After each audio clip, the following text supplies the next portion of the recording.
శ్రీ మాత్రే నమః. అందరికీ నమస్కారం అండి.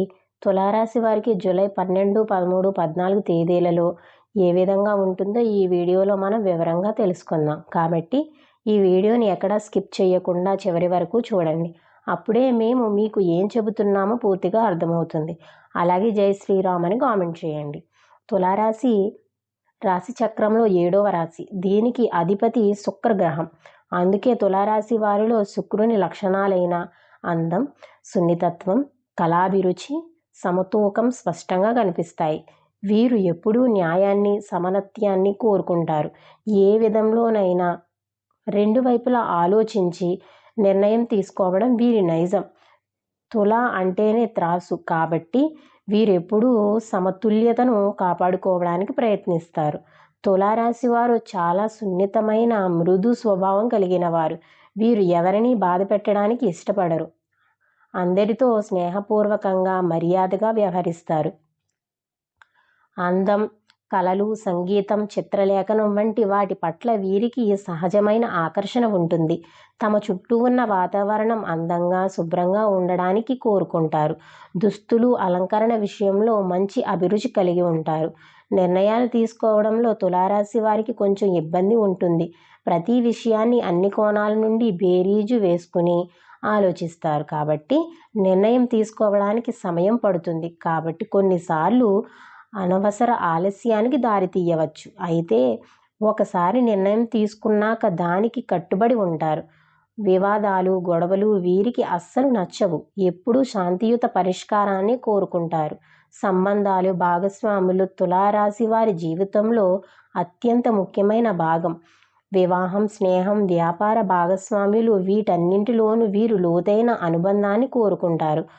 ఒంటరిగా ఉండడం వీరికి నచ్చదు. ఎప్పుడూ తోడు కావాలని అనుకుంటారు. ప్రేమతో వీరు చాలా రొమాంటిక్గా, శ్రద్ధగా వ్యవహరిస్తారు. భాగస్వామికి సంతోషం కలిగించడానికి ప్రయత్నిస్తారు. సామాజికంగా తులారాశి వారు చాలా ప్రజాదరణ పొందినవారు. మంచి మాటకారితనం, దౌత్యనీతి వీరి బలం. ఎవరితోనైనా సులభంగా స్నేహం చేయగలరు. గొడవలను శాంతంగా పరిష్కరించే నేర్పు కలిగి ఉంటారు. న్యాయవాద వృత్తి, దౌత్యం, కళారంగం, ఫ్యాషన్ డిజైనింగ్, సలహాదారు వృత్తుల్లో వీరు మంచి రాణించే అవకాశం ఉంది. మొత్తంగా చూస్తే తులారాశి వారు సమతుల్యత, న్యాయం, అందం కోసం తపించే వ్యక్తిత్వం కలిగిన వారు. వీరి మృదు స్వభావం, దౌత్యనీతి వీరి బలం. అయితే నిర్ణయాలు తీసుకోవడంలో దృఢత్వం అలవర్చుకుంటే తులారాశి వారి జీవితంలో మరింత ముందుకు సాగగలరు. తులారాశి వారికి ప్రస్తుతం కుజుడు 8వ స్థానంలో సంచరిస్తున్నాడు. ఇది ఆయుష్ స్థానం. గోప్యమైన విషయాలు, ఆకస్మిక సంఘటనలకు సంబంధించినది స్థానం. ఈ స్థానంలో కుజుడు ఉండడం వల్ల చాలామంది తులారాశి వారు ఇటీవల కాలంలో అనుకోని ఇబ్బందులను ఎదుర్కొంటున్నారు. చిన్న చిన్న ప్రమాదాలు, గాయాలు, శరీరంలో మంట, రక్తపోటు సంబంధిత సమస్యలు కొంతమందిలో కనిపిస్తున్నాయి. వాహనం నడిపేటప్పుడు ప్రయాణాల్లో ఎక్కువ జాగ్రత్త అవసరమైన సమయం ఉంది. ఆర్థిక పరంగా చూస్తే అష్టమ స్థానంలో కుజుడు ఉండడం వల్ల అనుకోని ఖర్చులు, నష్టాలు ఎదురయ్యే అవకాశం ఎక్కువగా ఉంది. వారసత్వం, ఆస్తులు, భాగస్వామ్య వ్యవహారాలు సంబంధించినది ఈ విషయాల్లో వివాదాలు, న్యాయపరమైన చిక్కులు తలెత్తవచ్చు.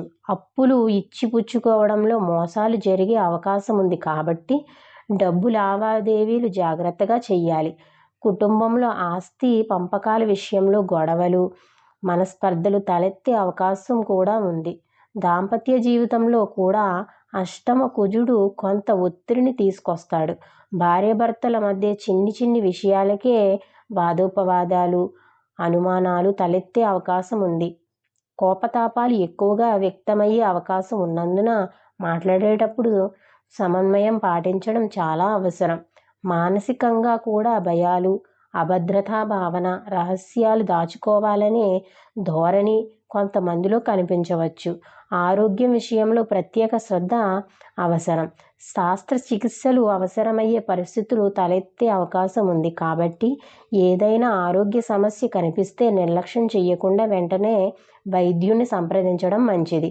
అయితే ఇది తాత్కాలిక ప్రభావమే. కుజుడు ఈ స్థానం నుండి మరో తర్వాత పరిస్థితులు క్రమంగా చక్కబడతాయి. ఈ కాలంలో ఓర్పుతో జాగ్రత్తగా వ్యవహరించడమే ఉత్తమ మార్గం. ఇక తులారాశి వారికి 12, 13, 14 తేదీలలో గ్రహ గోచారాల ఆధారంగా ఏ విధంగా ఉంటుందో ఇప్పుడు తెలుసుకుందాం. తులారాశి వారికి జూలై 12 ఆదివారం రోజు చంద్రుడు వృషభ రాశిలో మృగశిర నక్షత్రంలో ఉండి రాత్రి 7:05 మిథున రాశిలోనికి ప్రవేశిస్తాడు. వృషభం మీ నుండి 8వ స్థానం. ఆయుష్, గోప్యమైన విషయాలు, అనుకోని సంఘటనలకు సంబంధించినది. ఈ సమయంలో మనసులో కొంచెం అలజడి, అనిశ్చితి కలగవచ్చును. రాత్రి వేళ చంద్రుడు 9వ భాగ్యస్థానంలోకి మారడంతో అదృష్టం, ఆధ్యాత్మిక ఆలోచనలు మొదలవుతాయి. దూర ప్రయాణాలు, గురువుల సలహాల గురించి ఆలోచనలు రావచ్చు. జూలై 13 సోమవారం రోజు చంద్రుడు మిథున రాశిలో అర్ధ నక్షత్రంలోకి తెల్లవారుజామున 5:41 ప్రవేశిస్తాడు. 9వ భాగ్యస్థానంలో చంద్రుడు ఉండడం వల్ల తులారాశి వారికి అదృష్టం అనుకూలించే అవకాశం ఉంది. అర్ధ నక్షత్రం రాహువుకు సంబంధించినది కాబట్టి మనసులో కొంచెం గందరగోళం, ఆలోచనల్లో మార్పులు కలగవచ్చు. తండ్రి, గురువులు, ధార్మిక కార్యకలాపాలకు సంబంధించిన విషయాలపై దృష్టి పెట్టడం మంచిది. సోమవారం కావడంతో మానసిక ప్రశాంతత కోసం ధ్యానం, పూజలు చేయడం శుభ ఫలితాలను ఇస్తాయి. జూలై 14, 2026 మంగళవారం రోజు ఉదయం భాగ్యస్థానం నున్న చంద్రుడు గురువు ఆధిపత్యం గల పునర్వసు నక్షత్రంలో ఉండడం వల్ల శుభకరమైన ఆలోచనలు, నమ్మకం పెరుగుతాయి. సాయంత్రం చంద్రుడు 10వ కర్మస్థానంలోకి ప్రవేశించడం వల్ల ఉద్యోగం, వృత్తిపరమైన విషయాలపై దృష్టి కేంద్రీకృతం అవుతుంది.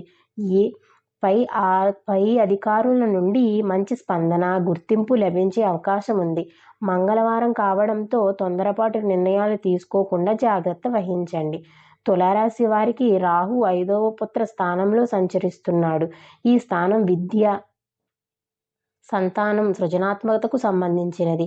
రాహు ప్రభావం వల్ల పిల్లల విషయాల్లో అనవసర ఆందోళనలు, భయాలు కలగవచ్చు. కొత్త ఆలోచనలు, వినూత్న ప్రాజెక్టుల పట్ల ఆకర్షణ పెరుగుతుంది. కానీ వాటిని ఆచరణలో పెట్టేటప్పుడు జాగ్రత్త అవసరం. కొంతమందికి స్పెక్యులేషన్, షేర్ మార్కెట్ వంటి వాటిపై అనుకోని ఆసక్తి కలగవచ్చు. అయితే తొందరపాటు నిర్ణయాలు తీసుకోవడం మంచిది కాదు. శని 6వ స్థానంలో ఉండడం తులారాశి వారికి కొంత మేరకు అనుకూలంగా చెప్పవచ్చు. ఇది శత్రువులు, అప్పులు, ఆరోగ్యానికి సంబంధించిన స్థానం. శని ఇక్కడ ఉండడం వల్ల శత్రువులపై, పోటీదారులపై పైచేయి సాధించే శక్తి లభిస్తుంది. అప్పులు, న్యాయపరమైన వివాదాలు క్రమంగా పరిష్కారమయ్యే అవకాశం ఉంది. అయితే ఆరోగ్యపరంగా నిర్లక్ష్యం చేయకుండా జాగ్రత్తలు తీసుకోవాలి. ముఖ్యంగా జీర్ణ సంబంధిత సమస్యలు రాకుండా చూసుకోవాలి. కుజుడు 8వ స్థానంలో సంచరించడం వల్ల రాశి వారికి కొంచెం జాగ్రత్త అవసరమైన సమయం. ఈ స్థానం ఆకస్మిక సంఘటనలు, గోప్యమైన విషయాలు, ఆయుష్కు సంబంధించినది. ప్రయాణాల్లో, వాహనం నడిపేటప్పుడు జాగ్రత్త వహించడం మంచిది. కుటుంబంలో వారసత్వం, ఆస్తుల విషయంలో చర్చలు, వివాదాలు తలెత్తే అవకాశం ఉంది. అనుకోని ఖర్చులు ఎదురవు కావచ్చు. కాబట్టి ఆర్థిక విషయంలో ముందు జాగ్రత్త అవసరం. రవి, బుధుడు ఇద్దరూ కలిసి 9వ భాగ్యస్థానంలో సంచరిస్తున్నారు. దీనివల్ల బుధాత్యత యోగం ఏర్పడుతుంది. అయితే బుధుడు వక్రగతిలో రవితో కలిసి కూడి ఉండడం వల్ల ఇద్దరూ కూడా అస్తంగతమై ఉంటారు. దీని ప్రభావం కొంచెం తగ్గుతుంది. అదృష్టం, తండ్రి, గురువుల ఆశీర్వాదం, ధార్మిక కార్యక్రమాల పట్ల ఆసక్తి పెరుగుతుంది. దూర ప్రయాణాలు, ఉన్నత విద్య అవకాశాలు వచ్చే వీలుంది. కానీ బుధుడు వక్రిగా ఉన్నందున ప్రయాణాల్లో, పత్రాల్లో ఆలస్యాలు, పొరపాట్లు జరగకుండా జాగ్రత్త వహించాలి. గురువు 10వ కర్మస్థానంలో పుష్యమి నక్షత్రంలో సంచరించడం తులారాశి వారికి చాలా శుభప్రదమైన యోగం. ఉద్యోగం, వృత్తిలో లభించే అవకాశం ఎక్కువగా ఉంది. కొత్త బాధ్యతలు, నాయకత్వ స్థానాలు లభించవచ్చు. వ్యాపారం చేసే వారికి కొత్త అవకాశాలు, విస్తరణ యోగం కనిపిస్తుంది. తండ్రితో సంబంధాలు మెరుగుపడతాయి. సమాజంలో గౌరవం పెరుగుతుంది. శుక్రుడు, కేతువు కలిసి 11వ లాభస్థానంలో సంచరించడం ఆర్థికంగా మిశ్రమ ఫలితాలనిస్తుంది. లాభస్థానంలో శుక్రుడు ఉండడం వల్ల ఆదాయ మార్గాలు పెరిగే అవకాశం ఉంది. స్నేహితుల ద్వారా మంచి అవకాశాలు రావచ్చు. అయితే కేతువు కూడా ఇదే స్థానంలో ఉండడం వల్ల వచ్చిన లాభాలు అనుకోకుండా ఖర్చయ్యే అవకాశం ఉంది. కోరికలు నెరవేరిన పూర్తి సంతృప్తి లభించకపోవచ్చు. స్నేహాల్లో, బృంద కార్యకలాపాల్లో కొంచెం జాగ్రత్త అవసరం. అపనమ్మకం రాకుండా చూసుకోవాలి. ఇక తులారాశి వారి గురించి తెలుసుకున్నారు కదా. ఈ వీడియో కనుక నచ్చినట్లయితే లైక్ చేయండి. అలాగే జై శ్రీరామ్ అని కామెంట్ చేయండి. మరిన్ని వీడియోస్ కోసం మా ఛానల్ని లైక్ చేసి సబ్స్క్రైబ్ చేసుకొని మమ్మల్ని సపోర్ట్ చేయండి. అలాగే పక్కనే ఉన్న గంట సింబల్ని ప్రెస్ చేయండి. ధన్యవాదములు.